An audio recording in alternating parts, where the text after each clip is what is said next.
Dad gracias de todo corazón, dad gracias al Dios Santísimo, dad gracias porque a su Hijo Jesucristo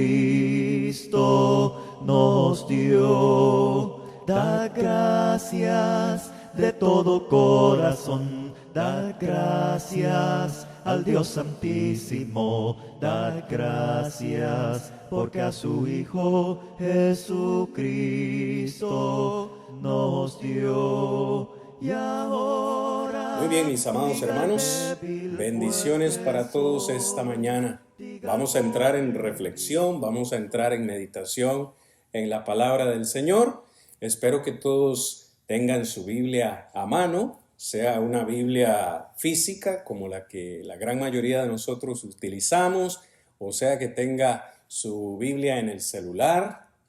No importa la forma que usted tenga la Biblia esta mañana, lo importante es que meditemos todos en esta palabra de vida. ¿Han ustedes pensado en alguna oportunidad, mis amados hermanos, el trabajo importante que una sola persona hace?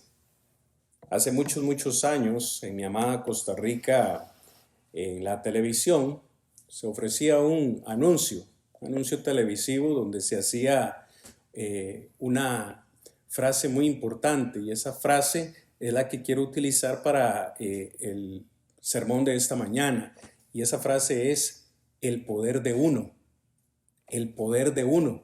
En ese anuncio televisivo, lo que presentaban eran, a lo largo de la historia, personas que han hecho grandes obras por la humanidad.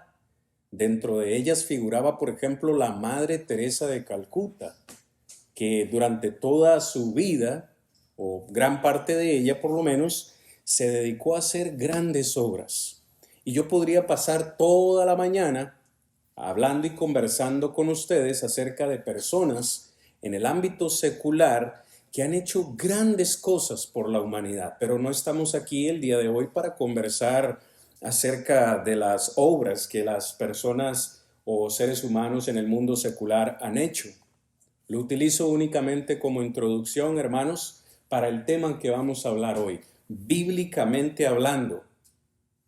Cuando nosotros vamos a las páginas de la Biblia, una y otra vez encontramos que grandes hombres y mujeres por sí solos hicieron la diferencia. ¿Y sabe por qué quiero hablar de esto esta mañana? Porque constantemente nos hacemos la pregunta, ¿y yo qué puedo hacer? ¿Yo qué puedo hacer en la obra del Señor? ¿Yo qué puedo hacer por la iglesia? O sea, hay grandes cosas que hacer en la obra del Señor. Hay muchas cosas que hay que hacer en la iglesia, pero yo no puedo hacerlas solo. Es decir, la iglesia necesita trabajar en conjunto, la iglesia necesita trabajar unida. ¿Podría yo hacer la diferencia? Digo, en un mundo donde realmente la práctica del pecado es constante, donde la pérdida de valores es cada día una realidad, ¿cómo podría yo hacer la diferencia? ¿Podría yo, una única persona, podría yo solo hacer la diferencia? Y muchas personas continúan justificándose en esta realidad para ellos en sus vidas, de decir, bueno, ¿para qué hacer algo? Realmente será insignificante lo que yo pueda hacer. Realmente lo que yo pueda hacer no va a cambiar el mundo, ¿cierto? Lo que yo haga no va a cambiar la iglesia. Así que mejor, dicen algunos, no hago nada, porque nada va a cambiar. Yo por sí solo no puedo cambiar el mundo. Yo por sí solo no puedo cambiar la iglesia. Yo por sí solo no puedo cambiar a mi familia. Déjeme decirle, hermanos, que cada uno de nosotros tiene el poder de hacer la diferencia. Hoy quiero presentarles 5 ejemplos bíblicos donde una sola persona hizo la diferencia. ¿Estamos listos? En cada uno de estos ejemplos vamos a estar haciéndonos la misma pregunta. ¿Qué puede hacer una persona? ¿Qué puede hacer una persona. Y vamos a estar viendo de manera muy rápida, hermanos, porque el tiempo siempre nos gana. Y yo quisiera pues tener el tiempo para considerar estas historias en detalle, pero obviamente no los tengo. El primer ejemplo que vamos a estar viendo es en Génesis capítulo 14, versículos 1 al 17. En esta historia vamos a encontrar al personaje de Lot. Y noten, hermanos y amigos, de acuerdo a la presentación que estoy compartiendo con ustedes el día de hoy, vamos a estar viendo cada uno de esos 5 aspectos. En primer lugar, el problema. En segundo lugar, ese rayo de luz o de esperanza que surgió después de ese problema. Luego vamos a hacer una pequeña pregunta, la acción responsable, y también vamos a estar viendo el resultado de lo que ahí se hizo. Como ustedes pueden ver, para entrar en materia, en Génesis capítulo 14 hacemos la pregunta: ¿cuál fue el problema? ¿Qué es lo que está sucediendo en Génesis capítulo 14? De manera muy general, hermanos, porque una vez más no pretendo considerar esta historia en detalle.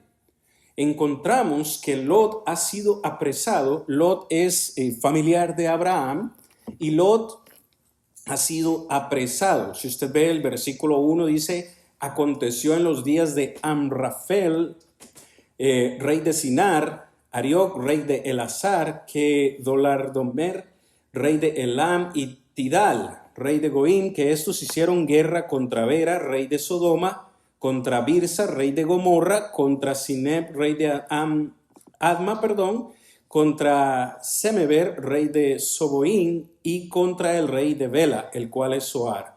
Dice el verso 3, todos estos se juntaron en el valle de Sin, que es el mar salado. 12 años habían servido a Kedorlaomer.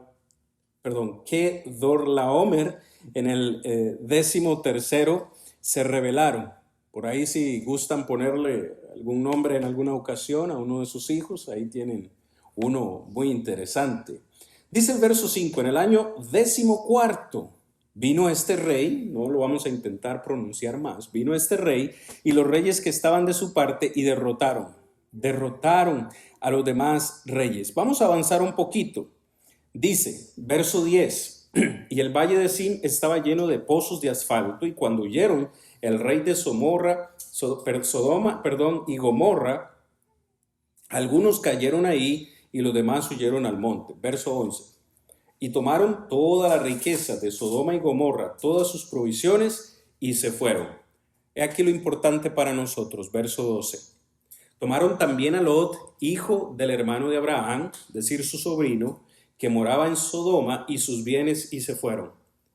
Y vino uno de los que escaparon y lo anunció a Abraham, el hebreo, que habitaba en el encinar de Manre, el amorreo, hermano de Escol y hermano de Aner, los cuales eran aliados de Abraham.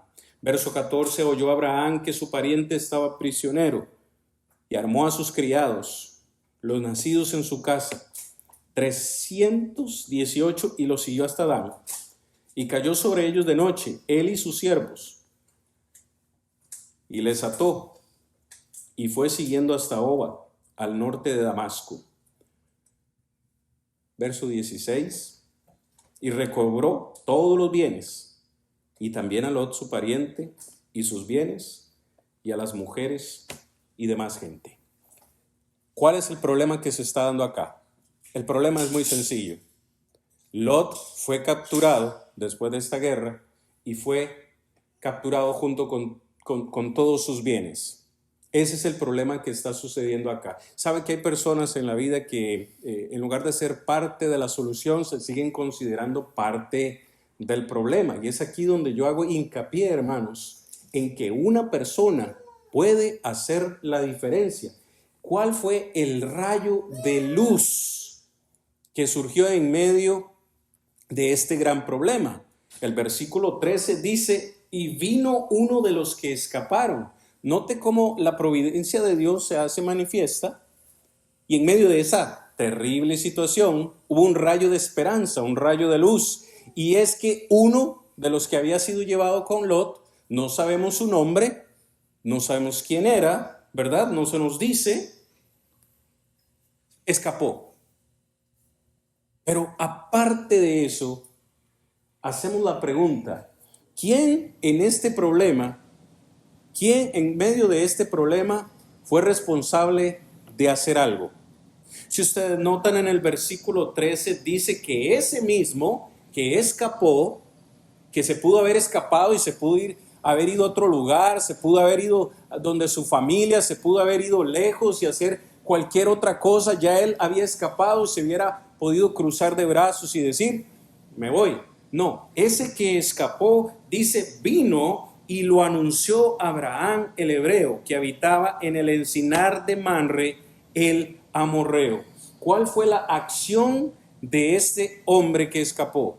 ¿Cuál fue la acción responsable? Dice, el que había escapado vino y dijo, vino y lo contó a Abraham. ¿Consideran ustedes, hermanos y amigos, que era importante que Abraham supiera esto? Claro que sí, era su sobrino el que había sido apresado. Y este hombre, que no sabemos su nombre, no sabemos la razón, pero dijo, bueno, yo tengo que decirlo, tengo que anunciarlo. Y fue y se lo dijo a Abraham. ¿Qué sucedió después, hermanos, en la historia? Vean que este sermón es muy sencillo. Vean, ¿qué fue el resultado de esto? En el versículo 16 se nos dice que recobró, ¿quién? Lot recobró todos los bienes, recobró todas las mujeres y toda la demás gente. Obviamente que aquí vemos la acción de Abraham. Abraham es finalmente quien va y hace algo, toma a todos sus criados, verso 14, 318 personas y los siguió hasta Dan. Abraham hizo una parte, pero yo pregunto el día de hoy, hermanos, ¿quién fue el responsable o quién fue el principal para que Lot, junto con su familia y todos sus bienes, fueran rescatados? ¿De quién fue la responsabilidad? De esa persona que escapó. No se lo pierda de vista, por favor, y subráyelo en su Biblia si a usted le gusta. El versículo 18 dice, vino uno. ¿Cuántos vinieron? ¿Cuántos fueron los que escaparon? Dice, vino uno. En esta historia, una persona hizo la diferencia. Una persona que habló, que estuvo dispuesta a hablar, a tomar acción o a hacer algo, hizo la diferencia en la familia de Abraham. Hizo la diferencia en la familia de Lot. ¿Estamos listos para el segundo ejemplo? Es la misma dinámica la que vamos a utilizar en los restantes ejemplos. Vamos a ir a Segunda de Reyes, capítulo 5, versículos 1 al 19. Yo lo sé, usted conoce la historia. Segunda de Reyes, capítulo 5, versículos 1 al 19. ¿Han escuchado ustedes el nombre Naamán? El hombre que vamos a estar hablando en esta oportunidad se llamaba Naamán. Naamán, dice el versículo 1, era el general del ejército del rey de Siria. Ni nada más ni nada menos que un hombre importantísimo. Era el general del ejército del rey de Siria, el imperio que estaba tomando poder en ese momento en varios lugares. Este hombre, podríamos decir, era la mano derecha, en términos bélicos, era la mano derecha del rey. Dice que era un varón grande delante de su señor y su señor lo tenía en alta estima. Versículo 1, lo tenía en alta estima porque por medio de él había dado Jehová salvación a Siria. Este hombre era valeroso en extremo, pero, ¿están ustedes conmigo en el versículo 1, hermanos? Pero era leproso. Ese era el gran problema. Era un hombre importante, era la mano derecha del rey para la guerra, era un hombre valeroso en extremo, pero era leproso. Había una situación terrible de enfermedad, había una situación grave. Este hombre era leproso. Pregunto, en medio de esta historia, ¿habrá un rayo de luz, habrá un rayo de esperanza para este hombre Naamán, el versículo 2 dice, y de Siria habían salido, note, habían salido bandas armadas y habían llevado cautiva de la tierra de Israel a una muchacha, la cual servía a la mujer de Naamán. Esto no es casualidad, hermanos, esto lo quiero hacer y rescatar constantemente. Vemos siempre la mano de Dios detrás de cada historia. ¿No le parece curioso e interesante que justamente en el versículo 2 se nos diga que había sido llevada una muchacha cautiva de Israel y que esa única muchacha era sierva o sirviente de la esposa de Naamán? Ahora, esta muchacha, que no sabemos su nombre, pudo haberse callado, conocía una información muy importante, y hago de nuevo la pregunta, ¿quién era responsable? ¿Quién creen ustedes que era responsable de sanar o de velar o de meterse, entre comillas, en el problema de Naamán? Esta muchacha decidió hacer o tomar una acción responsable. Esa muchacha conocía la cura para la lepra. El versículo 3 dice, esta joven, esta muchacha, dijo a su señora, si rogase mi señor al profeta que está en Samaria, él lo sanaría de su lepra. Verso 4, entrando Naamán a su señor, le relató diciendo, así, así dijo una muchacha que es de la tierra de Israel. Noten, hermanos, de nuevo, ¿qué necesidad tenía esta joven de hablar? Muchos diríamos, no tenía ninguna necesidad. Simplemente conocía una información, conocía al profeta Eliseo, sabía del poder que tenía de parte de Dios, y cuando llega a la casa de Naamán, no se pudo quedar callada. Habló y dijo, yo conozco a un hombre que puede ayudar a tu esposo Naamán. Quizás pueda rogarle al profeta y el profeta lo puede ayudar. ¿Cuál fue el resultado?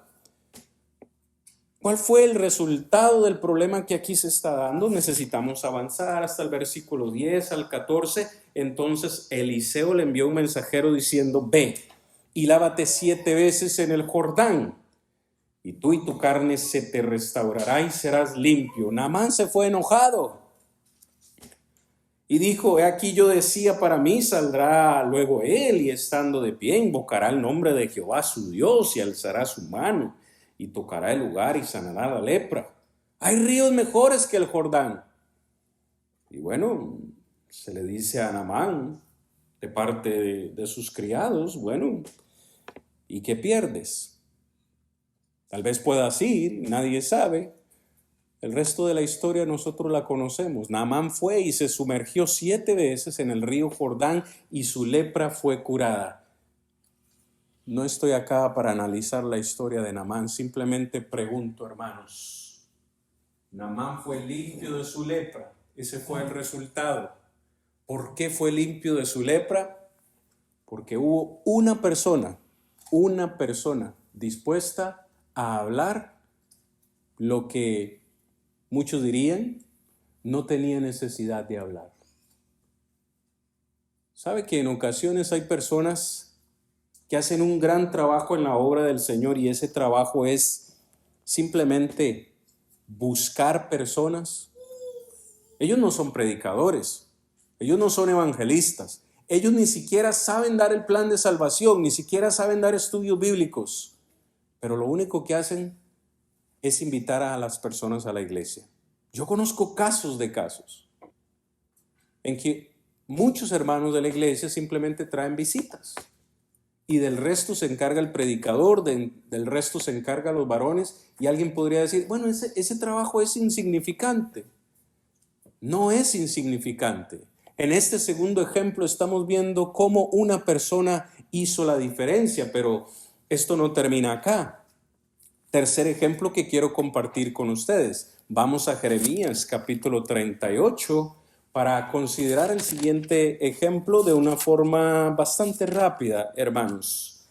Bien sabemos la historia de Jeremías, algunos le conocen como el profeta llorón, porque realmente se estima que ni una sola persona fue convertida a través de su predicación.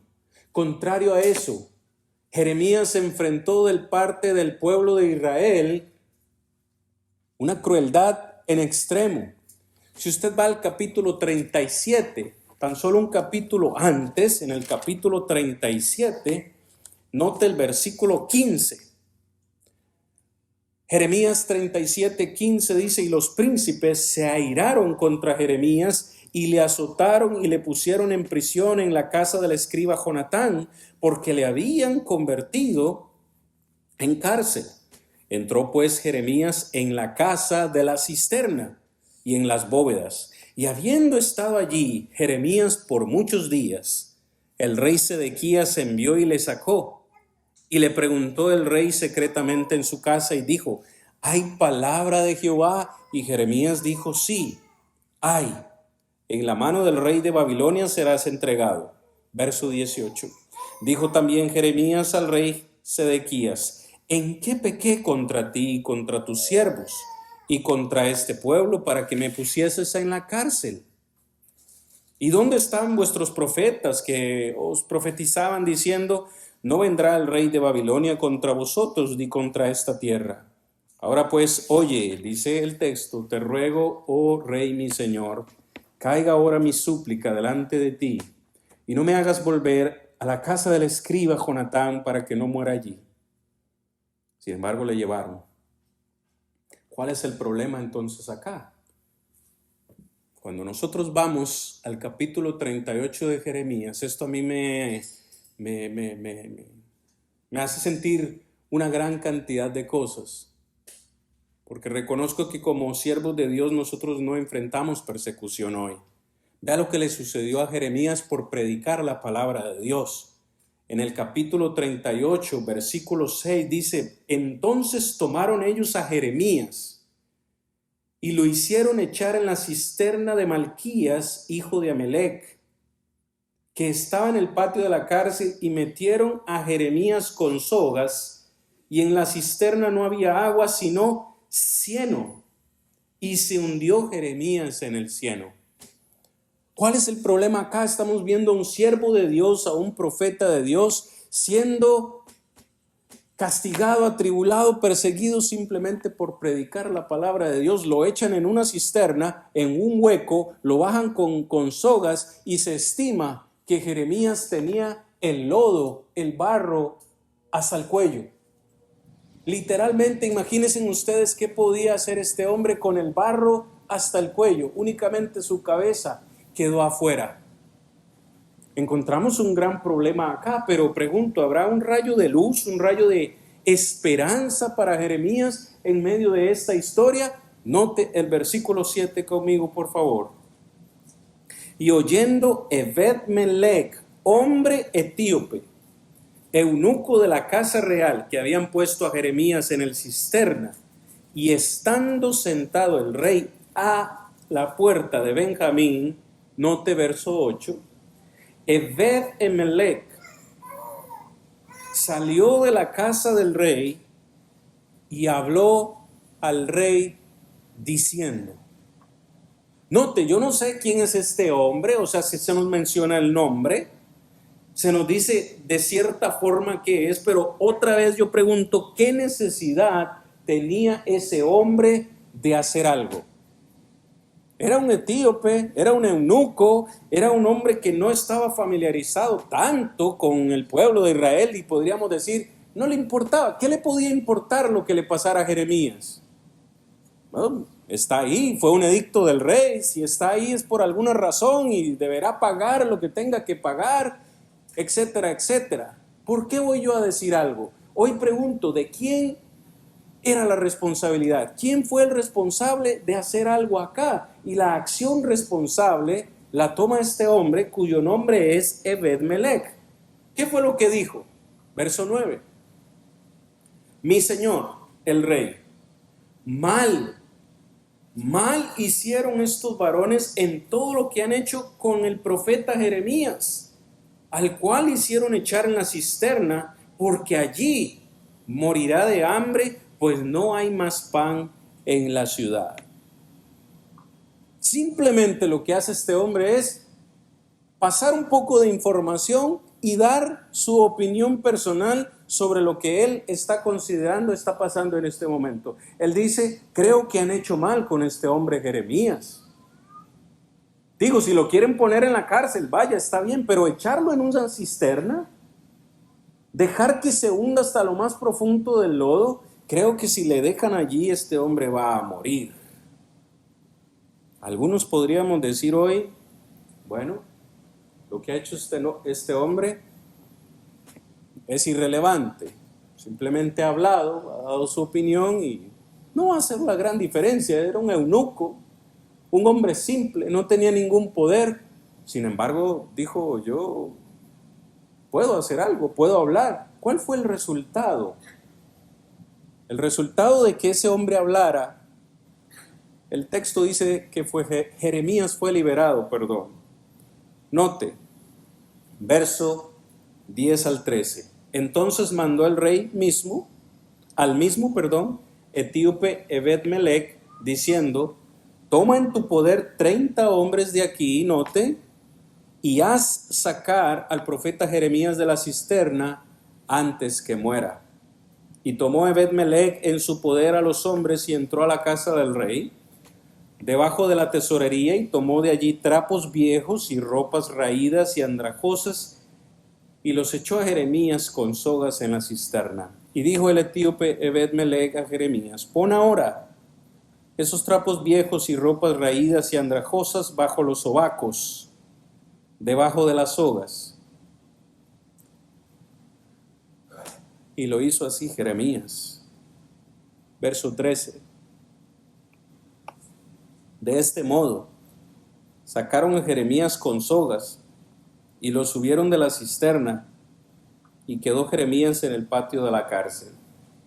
Yo quiero que notemos todos que Jeremías no fue liberado de la cárcel, sin embargo fue liberado de la muerte. Estando en el lodo, estando en la cisterna, para Jeremías le esperaba la muerte. ¿Cuál fue el resultado? De que una persona tomara la decisión de hablar. El resultado fue grande. Un hombre de Dios fue salvado de la muerte, fue rescatado del lodo. Y todavía nosotros nos seguimos preguntando, ¿y qué puedo hacer yo por la iglesia? ¿Qué puedo yo hacer en este mundo? Con que yo hable nada va a cambiar. Con que yo diga algo, la situación no se va a mejorar. Y tenemos ese pensamiento constantemente en nuestra cabeza. ¿Y quién soy yo? ¿Qué puedo hacer yo?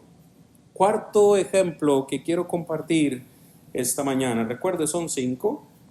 De nuevo en Segunda de Reyes, capítulo 7, versículos 1 al 20, encontramos otra historia que yo debo decir, a mí me fascina. A mí me encanta esta historia en Segunda de Reyes, capítulo 7, versículos 1 al 20. No tenemos tiempo, hermanos, para considerar toda la historia. Sin embargo, mire, en los versículos previos, en el capítulo 6,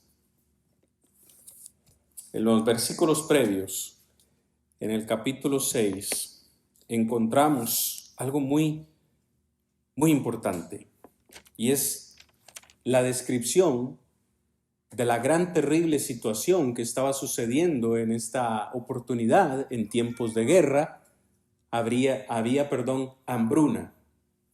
Dice así, capítulo 6, verso 28.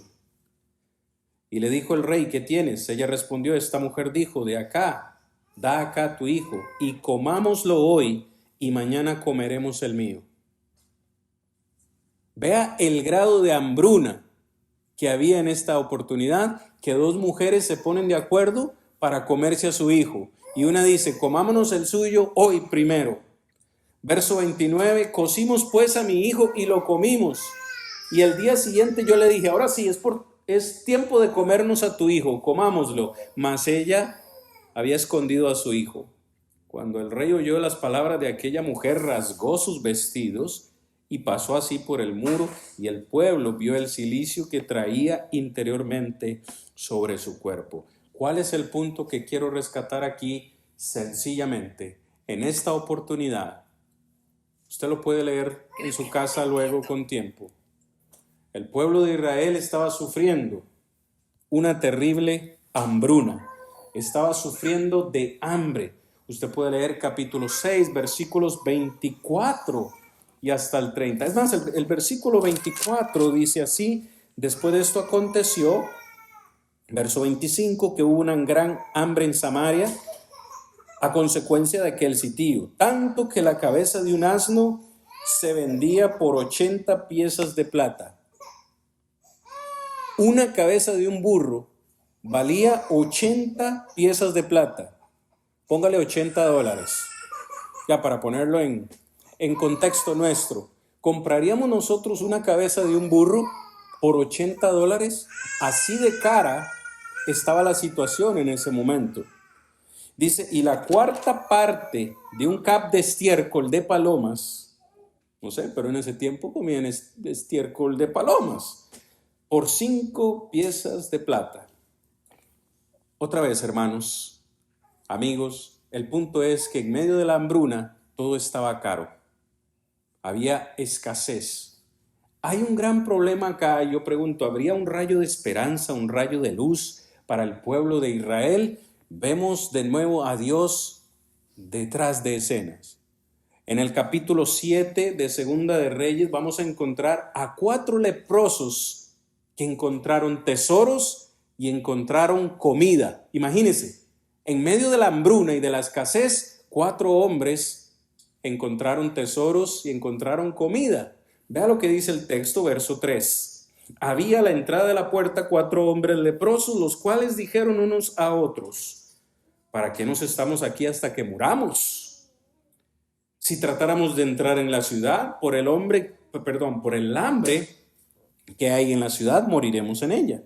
Y si nos quedamos aquí, también moriremos. Vamos pues ahora y pasemos al campamento de los sirios. Si ellos nos dieren la vida, pues viviremos, y si nos dieren la muerte, moriremos. Recuerde que los leprosos no podían andar en todo lado, tenían que estar apartados.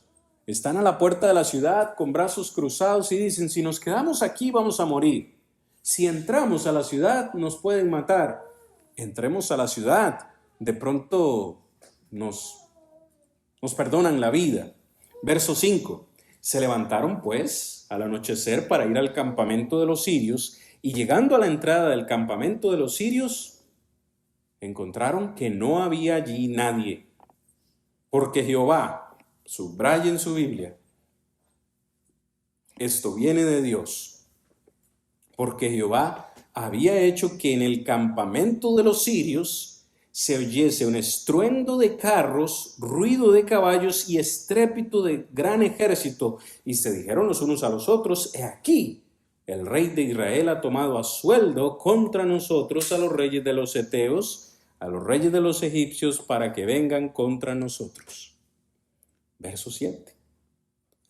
Y allí se levantaron y huyeron al anochecer, abandonando sus tiendas, sus caballos, sus asnos y el campamento como estaba, y habían huido para salvar sus vidas. Verso 8. Cuando los leprosos llegaron a la entrada del campamento, entraron en una tienda, solo en una, y comieron y bebieron, y tomaron de allí plata y oro y vestidos, y fueron y lo escondieron. Imagínense ustedes, hermanos, en un mundo de hambruna, de escasez, estos 4 hombres encontraron un tesoro, se dieron un festín, pudieron comer y beber y encontraron grandes tesoros. ¿Y qué hicieron con los tesoros? Fueron y los escondieron, los enterraron bajo tierra, valga la redundancia, y se fueron. Pero en el camino, dice el versículo 9, luego se dijeron el uno al otro: no estamos haciendo bien. Hoy es día de buena nueva y nosotros callamos. Y si esperamos hasta el amanecer, nos alcanzará nuestra maldad. Vamos pues ahora, entremos y demos la nueva en casa del rey. Una vez más pregunto, hermanos, ¿de quién era la responsabilidad de hacer algo? Aquí pues vamos a encontrar a 4 personas, 4 hombres, 4 leprosos, pero todos estuvieron de acuerdo en hacer lo mismo. Después de haber encontrado semejante festín, después de haber gozado de tanta bonanza y alegría, habían escondido lo que encontraron, pero recapacitaron y en lo que iban de camino dijeron, no estamos haciendo bien, no es bueno lo que estamos haciendo. En un mundo que perece de hambre, ¿cómo nosotros nos vamos a dejar todo eso para nosotros? No, vamos y anunciemos. Literalmente los que encontraron esa comida y esos tesoros dijeron, tenemos que decir algo. ¿Qué fue lo que dijeron? Verso 10 y 11. Vinieron pues, verso 10, y gritaron a los guardas de la puerta de la ciudad y les declararon diciendo, nosotros fuimos al campamento de los sirios, y aquí no había nadie, ni voz de hombre, sino caballos atados, asnos atados, y el campamento intacto. Los porteros gritaron y lo anunciaron dentro del palacio del rey. ¿Cuál fue el resultado? ¿Cuál fue el resultado de que estos 4 hombres decidieran hacer algo diferente? El resultado es claro. Y lo vemos en el versículo 16 al 19 que yo quiero que ustedes me acompañen a leer. ¿Cuál fue el resultado? Verso 16, entonces el pueblo salió y saqueó el campamento de los sirios y fue vendido un seah de flor de harina por un siclo y 2 seahs de cebada por un siclo, conforme a la palabra de Jehová. Y el rey puso a la puerta a aquel príncipe cuyo brazo él se apoyaba, y lo atropelló el pueblo a la entrada. Querían entrar a comprar o querían entrar a buscar comida, tanto así que la gente pues, entraba como loca y lo atropellaron y murió. Verso 18, aconteció pues de la manera que el varón de Dios había hablado al rey diciendo, 2 seahs de cebada por un siclo, y el seah de flor de harina será vendido por un siclo mañana a estas horas a la puerta de Samaria. A lo cual aquel príncipe había respondido al varón de Dios diciendo, si Jehová hiciese ventanas en el cielo, ¿pudiera suceder esto? Y él dijo, he aquí, tú lo verás con tus ojos, mas no comerás de ello. Hermanos, hay un mundo en el cual vivimos que está hambriento. Nosotros estamos encontrando en esta historia hambruna literal, pero hay un mundo en el cual vivimos que está hambriento, no de pan, no de carne, sino de la palabra de Dios. ¿Qué hicieron esos 4 hombres? Dijeron, no es bueno que nosotros nos callemos. Hay que hablar, hay que anunciar la buena nueva. Y así lo hicieron. Y eso trajo a bendición. El pueblo fue satisfecho. Quinto y último ejemplo, y vamos cerrando esta meditación en Juan capítulo 1, versículo 35 al 42. Ustedes quizás, hermanos, también hayan leído la historia, pero es importante repasarla el día de hoy. Juan capítulo 1, versículo 35. El siguiente día, otra vez estaba Juan y 2 de sus discípulos. Y mirando a Jesús que andaba por allí, dijo, he aquí el Cordero de Dios. Le oyeron hablar a los 2 discípulos y siguieron a Jesús. Y volviéndose Jesús y viendo que le seguían, les dijo, ¿qué buscáis? Ellos le dijeron, Rabí, que traducido es maestro, ¿dónde moras? Les dijo, venid y ved. Fueron y vieron donde moraba y se quedaron con él aquel día, porque era como la hora 10. Andrés, hermano de Simón, era uno de los 2 que había oído a Juan y habían seguido a Jesús. Verso 41. Halló primero a su hermano Simón y le dijo, hemos hallado al Mesías, que traducido es el Cristo. Y le trajo a Jesús. Y mirándole Jesús dijo, tú eres Simón, hijo de Jonás. Tú serás llamado Cefas, que quiere decir Pedro. ¿Cuál es el problema aquí? Digo, si hemos identificado algún problema en esta historia. El problema es claro, es simple, es sencillo. Pedro estaba sin Jesús. Pedro todavía no conocía a Jesús. ¿Habrá un rayo de esperanza, un rayo de luz para este hombre? Claro que sí. En este caso, su hermano Andrés se había encontrado previamente con Jesús. Le había conocido, había pasado el día con él. Probablemente le había escuchado decir y sus magníficas predicaciones y demás. ¿Qué fue lo que hizo Andrés? Verso 41 dice, halló primero a Simón y le dijo, hemos hallado al Mesías. ¿Qué fue lo que hizo Andrés? ¿De quién es la responsabilidad? ¿De quién era la responsabilidad de que Pedro conociera a Jesús? ¿De que Pedro conociese la salvación? Algunos podrían decir la responsabilidad era de Pedro. ¿Por qué Andrés se tomó la molestia, el tiempo de ir donde Pedro y decir, he estado con Jesús, ven y ve, ven? Dice el versículo 42 que Andrés vino y le trajo a Jesús. Y es donde Jesús le dice, tu nombre, Simón, será cambiado por Cefas. Esto es Pedro, el mismo Pedro que usted y yo conocemos. El mismo Pedro al que Dios le dice, en tu nombre,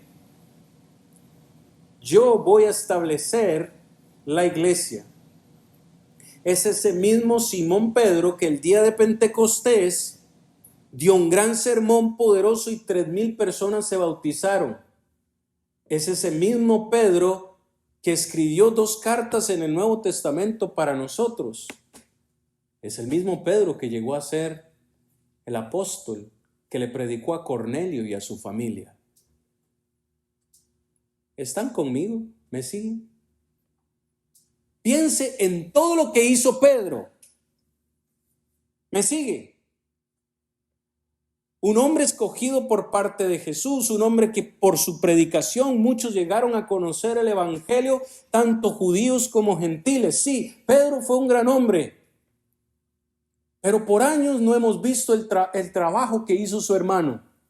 ¿Qué hubiese pasado si Andrés, su hermano, nunca le hubiese hablado de Jesús? Pero Andrés dijo, yo tengo que decirle a mi hermano Pedro que he estado con el Mesías. Tomó una acción responsable, fue y le habló a Pedro, y no solamente le habló, sino que lo trajo a Jesús. Y el resultado es claro, Pedro se unió a Jesús y llegó a ser el gran apóstol Pedro. Sí, grandes obras hizo Pedro, pero no las hubiese podido hacer si Andrés, su hermano, no viene y le introduce a Jesús. ¿Me sigue? El poder de una persona es, nunca lo subestime, hermano. Nunca subestime el poder que usted tiene para hacer una obra dentro de la iglesia del Señor. ¿Quién es el responsable? Mire, en un mundo de cautiverio del pecado en el cual vivía Lot, alguien hizo la diferencia. Alguien fue y habló y Lot fue rescatado. Nosotros hemos también escapado de un cautiverio del pecado. La pregunta es, ¿lo diremos al mundo? ¿Se lo diremos a los demás? Mire, en el mundo que vivimos hay infección. El mundo está infectado de la lepra del pecado como lo estaba Naamán. Y nosotros ya fuimos curados y conocemos la cura de la lepra. La pregunta es, ¿lo diremos? El mundo está hundido en el lodo como Jeremías. Hasta el cuello está el mundo viviendo en pecado, en el lodo de su pecado. Y nosotros vivimos en ese lodo también. Estuvimos conscientes de ellos y alguien nos rescató, nos sacó del lodo. como sacaron a Jeremías. La pregunta es si vamos a salir al mundo y lo vamos a decir. Mire, el mundo de hoy está muriendo de hambre, espiritualmente hablando, como esos 4 leprosos que vimos, estaban muriendo de hambre y encontraron un festín, un manjar, se llenaron y escondieron los tesoros y luego dijeron, esto no está bien. No es bueno que nosotros nos hayamos saciado y no le contemos la historia a los demás. Nosotros ahora tenemos el pan de vida. Hemos sido saciados con la palabra del evangelio. Y hay gente allá afuera muriendo de hambre espiritual. La pregunta es si lo vamos a decir.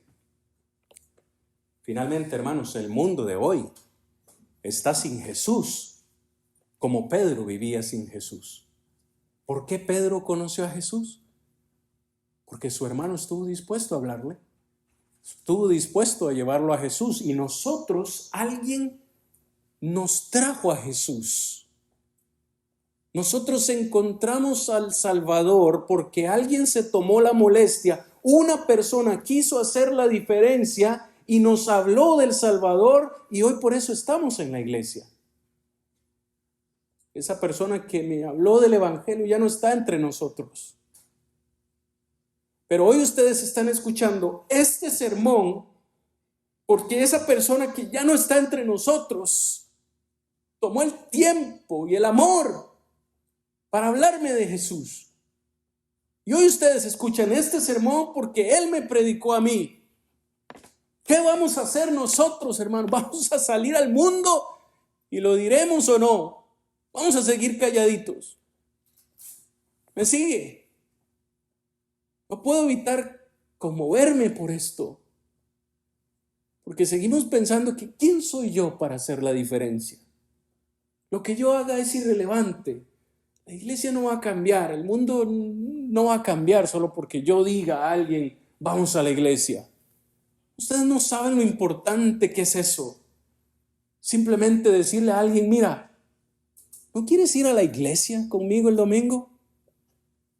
No somos muchos, pero ahí hay poder porque ahí está la palabra del Señor. Pero no da miedo invitar a alguien a la iglesia. Quizás porque nos han visto en comportamientos inadecuados o nos han escuchado hablar cosas que no debíamos decir, etcétera. No sé la razón. Pero si la razón es miedo, si la razón es falta de fe, de decir, ¿quién soy yo? Hermano, quítese eso de la mente. Quítese eso de la mente porque usted y yo tenemos una responsabilidad personal de hacer la obra del Señor. Aunque todos los demás no quieran trabajar, yo debo trabajar. Solo hay un plan de escape y nosotros lo estamos siguiendo. Solo hay una cura y nosotros la conocemos. Solo hay una manera de salir del fango y nosotros la tenemos. Solo hay un alimento de vida y nosotros comemos de él cada día, cada domingo. Solo hay un Salvador y nosotros ya lo encontramos. Déjeme decirle, mi hermano, mi amigo, que nosotros pues no vamos a llegar al cielo con un plan de grupo. ¿Sabían ustedes eso? Hay cosas que se hacen en grupo y funcionan mejor en grupo. Hay grupos de WhatsApp y hay grupos de muchas cosas en los que se hacen mejor las cosas en grupo, pero al cielo no vamos a llegar en grupo. ¿Y por qué no vamos a llegar en grupo? Porque la salvación es personal y el trabajo de la iglesia también es personal. Lea usted Mateo capítulo 25, verso 23 y se dará cuenta. El Señor nos ha confiado a todos el evangelio, hermanos, y debemos compartirlo. Jesús dijo en Marcos 16:15, id por todo el mundo. ¿A quién se lo dijo? Lo dijo a los apóstoles, claro está. Pero ese mandamiento quedó para nosotros. Cada uno tiene la responsabilidad de hablar del evangelio a toda criatura. Sí, hable de política, hable de fútbol, hable de las noticias, hable del tiroteo que pasó en Georgia esta semana y hable de todo lo que usted quiera. De todo podemos hablar. Pero no olvidemos, hermanos, hablar del plan de salvación de Dios. ¿Por qué debemos hacerlo? Con esto termino. Porque un día cada uno de nosotros estará delante del tribunal del Señor.